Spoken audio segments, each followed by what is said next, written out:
तालियां बजाइए, गुरु सक्सेना जी हमारे साथ आ रहे हैं।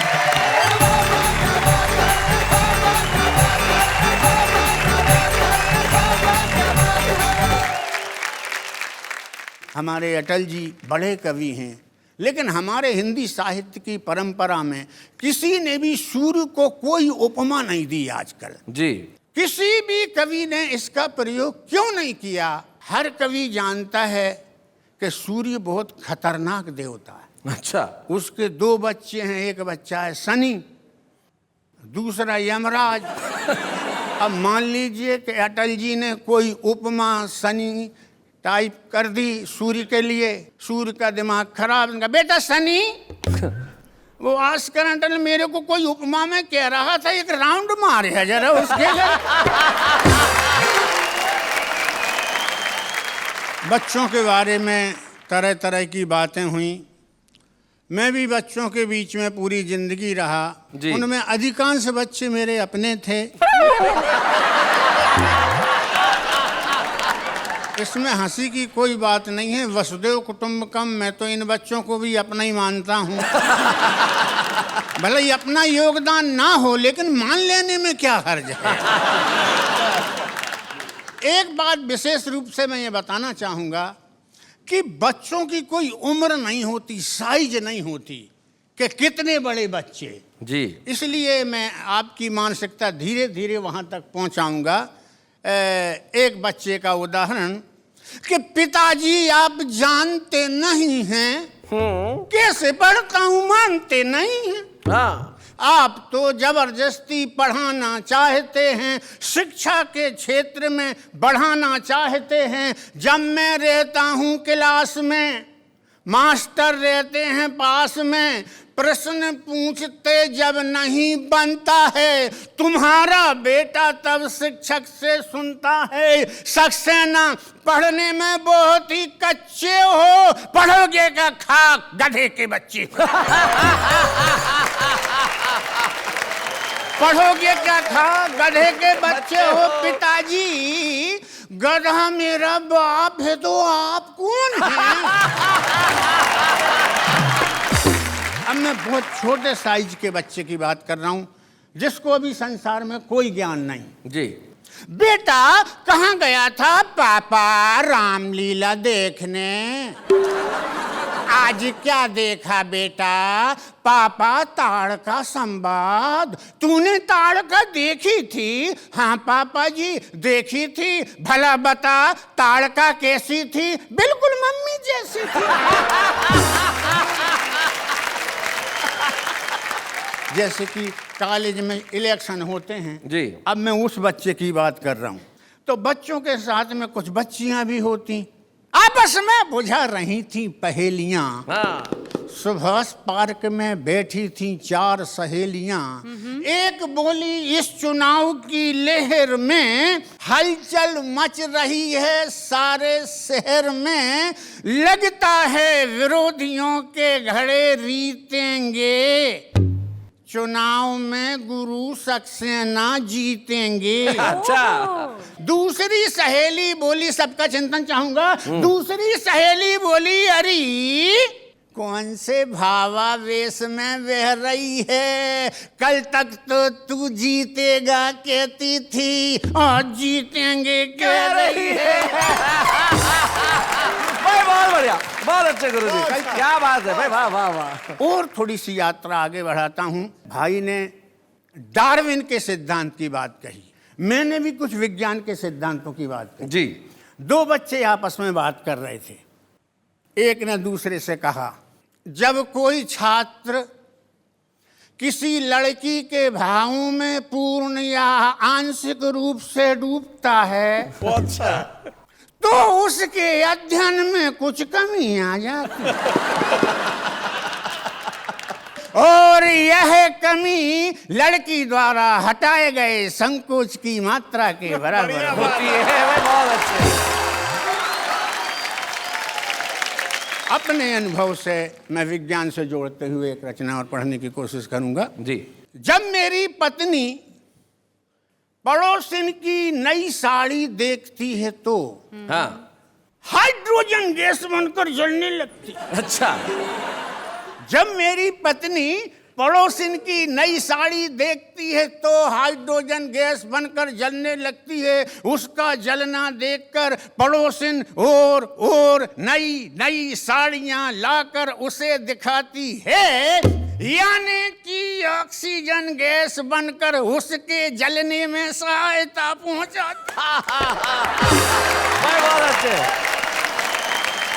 बस में सफर करते हुए एक अधेड़ महिला ने अपने सामने एक खूबसूरत नौजवान देखकर अच्छा, पर्स से निकाल कर फटाफट होठों पर लिपस्टिक लगाई।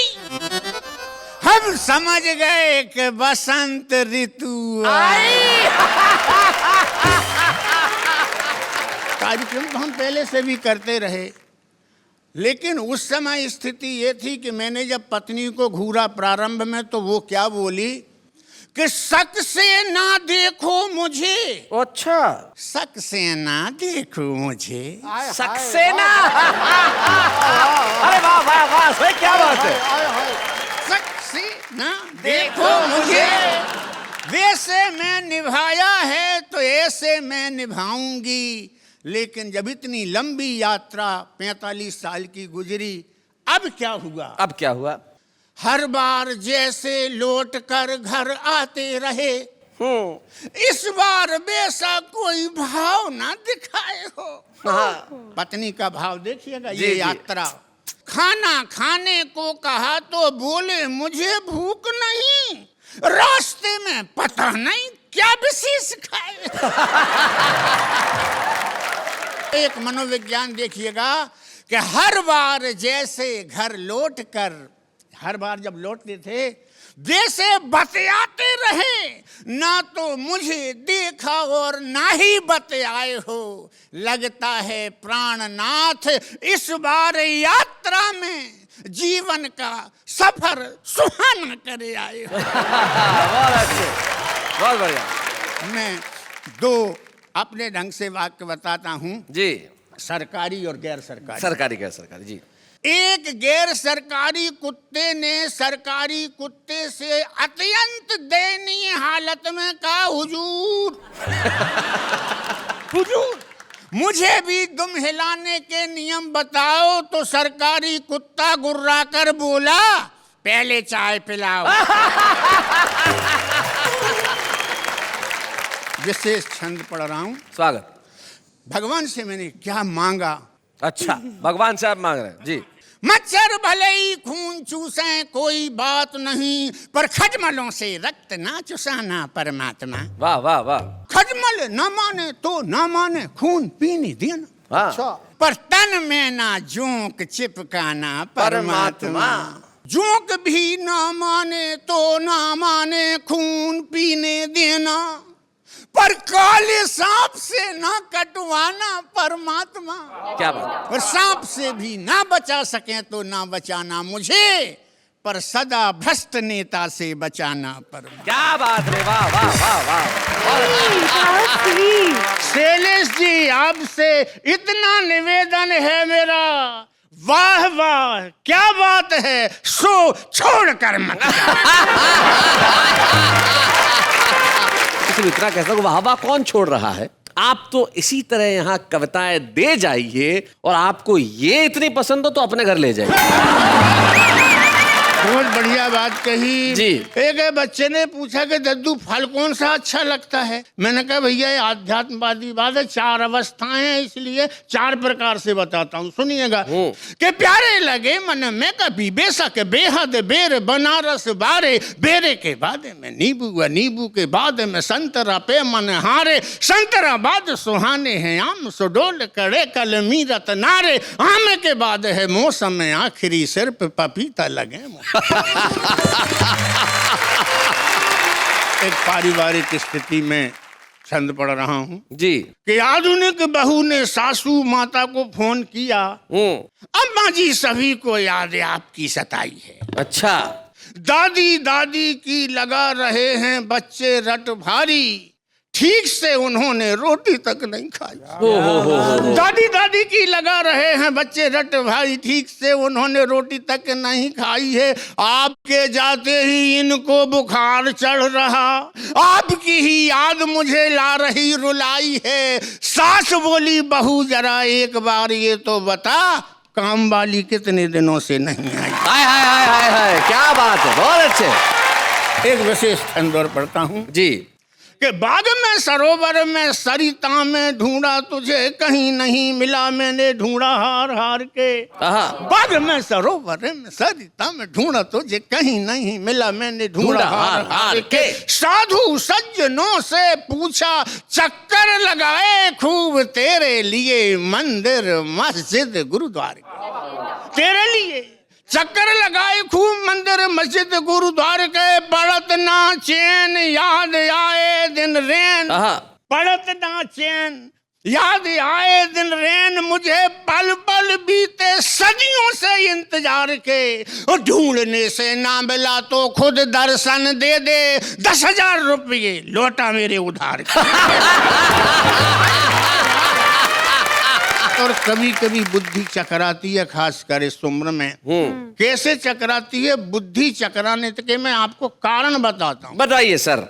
लेटता था उठता था, उठ कर बैठता था, बैठ कर सोचता था, बुद्धि चक्कर आई। ओहो, लेटता था उठता था, उठ कर बैठता था, बैठ कर सोचता था, बुद्धि चक्कर आई है। बुद्धि चक्कर आई, ना ही भांग तूने खाई, ना ही चेला में चढ़ाई, ना ही आंख ही लड़ाई, कर्ज की कड़ाई, ना ही किसी से लड़ाई, ना ही फिक्र समाई, नींद कैसे नहीं आई है। भोर हुई भाई बात उषा ने बताई, तूने खाट तो बिछाई, मच्छरदानी ना लगाई।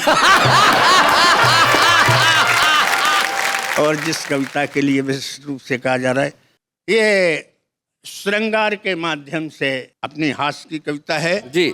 श्रृंगार रस में देखते हुए, ललचाई नजरें फेंकते हुए, श्रीमती ने कहा, टेसू दहक रहे हैं, आम महक रहे हैं, बागों में बहार है, रंगों की फुहार है, भौरे गुनगुना रहे हैं, रस भले रसीले गीत गा रहे हैं, कलियों के अधरों को चूम रहे हैं, गुलमोहर शराबी के समान झूम रहे हैं, प्रकृति वसंत ऋतु की चपेट में है, क्या बात, वातावरण कामदेव की लपेट में है, और मौसम भी गुलाबी गुलाबी भाव लिए सर्द है। मैंने कहा तो मैं क्या करूं, मेरे तो घुटने में दर्द है। मैंने कहा तो मैं क्या करूं, मेरे घुटने में दर्द है। उसने कहा कमाल है, इन मौके पर ये हाल, चंचलता की जगह जड़ता है, चंचलता की जगह जड़ता है, मेरी भावनाओं का घुटना दिखाई नहीं पड़ता, अपनी टांग का घुटना दिखाई पड़ता है, अपनी टांग का घुटना दिखाई पड़ता है। इतना भी नहीं देखते, मिलन का त्योहार है, अनंग की ललकार है, हंसी है, ठिठोली है, मस्ती भरी होली है, सरसों मस्तानी है, कोयल दीवानी है, खुशियों के हल्ले में अपने मोहल्ले में बूढ़े भी फूले हैं, मटकाते कूले हैं, छोरों को साथ लिए द्वार द्वार जाते हैं, मिलन गीत गाते हैं, सोता मन जगता है, देख उन्हें लगता आओ रोमांस करें, हम तुम भी डांस करें, धरती पर प्रेम भरी छाई हुई गर्द है। मैंने कहा छाई है तो मैं क्या करूं, मेरे तो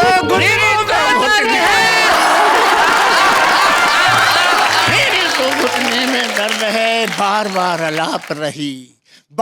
अलाप रही बसंत की धुन, जरा सी अक्ल है तो मेरी बात सुन जी। बाल बच्चे हो गए जवान, आयु के अनुसार तुझे होना था रामायण की चौपाई, और तू बन रही है उमर खयाम की रुबाई। और अधिक नाटक नहीं देख सकता, घुटने में दर्द जरूर है, पर मैं तेरे सामने अपने घुटने नहीं टेक सकता। हाय हाय, बहुत अच्छे। घुटने में दर्द जरूर है। और दोस्तों, घुटने की दर्द की कविता लेकिन भारतीय संस्कारों से नारी के सम्मान की, अस्मिता की रक्षा करते हुए कविता का समापन करता हूँ।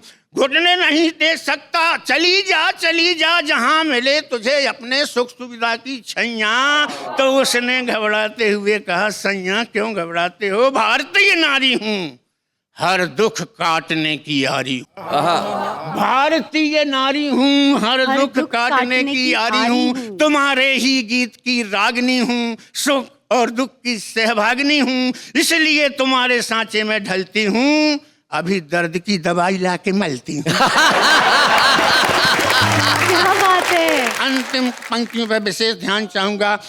दर्द हो जाएगा कम, भूल जाओगे गम, चिड़चिड़ाहट और खींच जल जाएगी, मेरे स्पर्श से शरीर की सुस्ती ताजगी और स्फूर्ति में बदल जाएगी। वाह वाह वाह वाह। फिर जरा भी शांत नहीं रहोगे, लाइट मूड में कहोगे, आज तो गजब ढा रही हो, दिल दिमाग पर छा रही हो, चेहरा महकती हुई केतकी के समान जर्द है, और मौसम भी गुलाबी गुलाबी भाव लिए सर्द है। फिर मैं कहूंगी तो मैं क्या करूं, तुम्हारे तो घुटनों में दर्द है।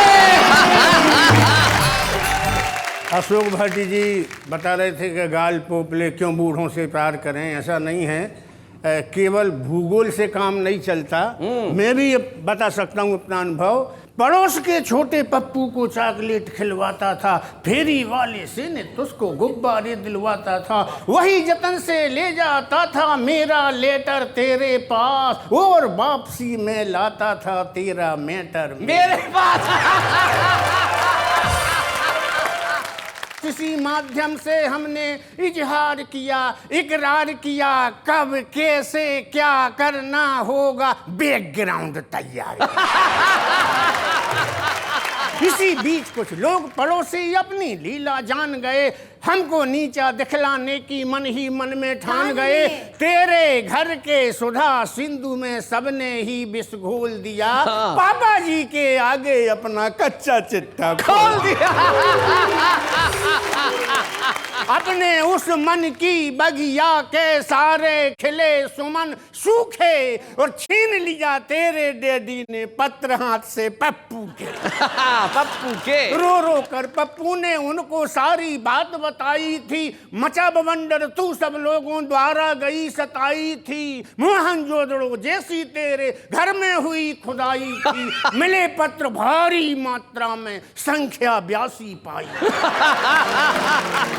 मोहनजोदड़ो जैसी तेरे घर में हुई खुदाई थी, भाई क्या बात है। हम कवि सम्मेलन में बाहर जाते हैं 2-4 दिन के लिए, तो पूरे पड़ोस वालों को ये बताते हैं कि भैया घर का थोड़ा ध्यान रखना, मैं बाहर जा रहा हूँ। और कभी कभी जब पत्नी मायके जाती है तो काम वाली बाई से भी कहती है कि रामकली कल से काम पे मत आना, 8 दिन को जा रही हूँ, साहब अकेले। और दोस्तों इसी संबंध में 2 छंद में भी सुन जी सुनाए।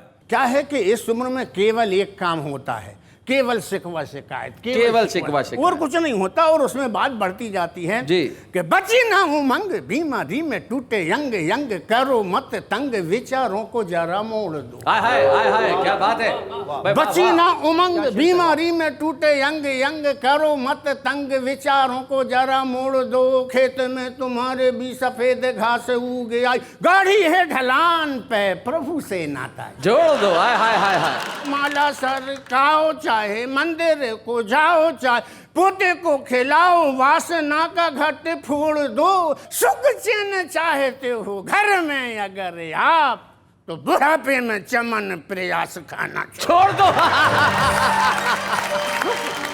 ये जब बात शिकायत की होती तो मैं भी कहता हूँ कि बाहर से आता हूँ थका हुआ, तो देख मुझे गर्म जोशी से ना पेश खाना करती हो तुम, बुझी बुझी मिलती हो, खिलती जरा भी नहीं, हर्ष ना उमंग का दिखाना करती हो।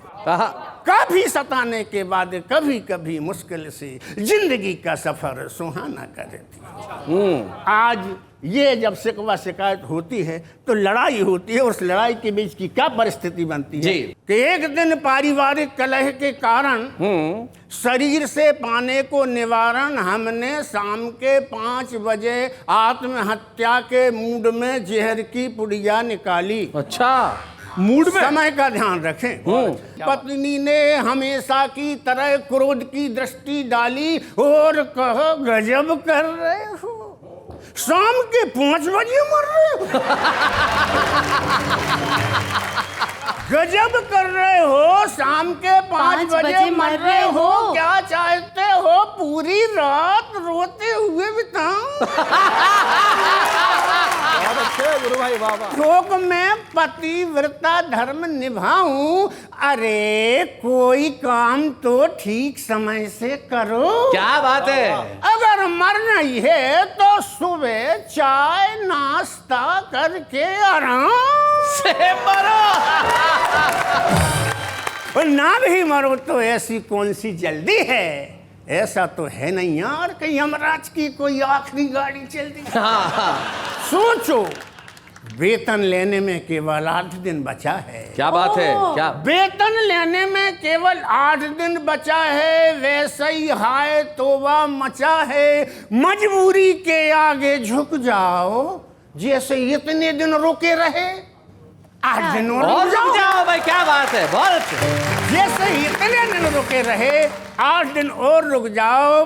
वेतन मिल जाने दो, घर में पैसे आ जाने दो, सबसे पहले तुम्हारा ही इंतजाम करवाऊंगी। सबसे पहले तुम्हारा ही इंतजाम करवाऊंगी, बढ़िया से बढ़िया कफन दिलवाऊंगी। जो घर चलाता है जानता है, कहाँ क्या जरूरत है पहचानता है। बने बनाए बजट में टांग अड़ा रहे हो, बिना मतलब के ये खर्च बढ़ा रहे। वाह वाह वाह वाह, क्या बात है, बहुत बढ़िया। जबकि कोई मजबूरी नहीं है और बच्चों के खर्च के आगे तुम्हारी आत्महत्या इसी महीने में जरूरी नहीं। वाह वाह वाह वाह, क्या बात है भाई, बहुत अच्छी, बहुत बढ़िया। अरे मरने को तो पूरी जिंदगी पड़ी है। हाय हाय, क्या बात। जब मर लेना और बोनस के पैसे मिल जाएं तो इसी गर्मियों की छुट्टियों में आत्महत्या कर ले। वाह वाह वाह वाह, क्या बात है। लेकिन अभी देखते नहीं हो कि बबली एक ही फ्राक से स्कूल जा रही है, छबली सलवार और कुर्ती के लिए कब से चिल्ला रही है, गोलू साई के लेने के लिए कब से टर्रा रहा है, और एक तुम हो कि तुम्हें अपनी आत्महत्या का शौक चतुर है। क्या बात है, क्या बात है। और एक तुम हो। सबसे प्रिय पंक्तियां कविता की दे रहा हूं अंतिम रूप में।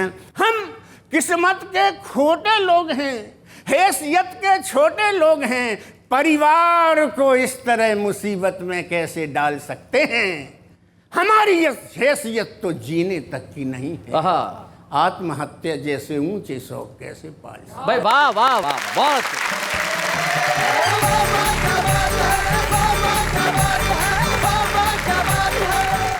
ऐसे और भी मजेदार वीडियो के लिए हमारे चैनल को लाइक, शेयर और सब्सक्राइब करें।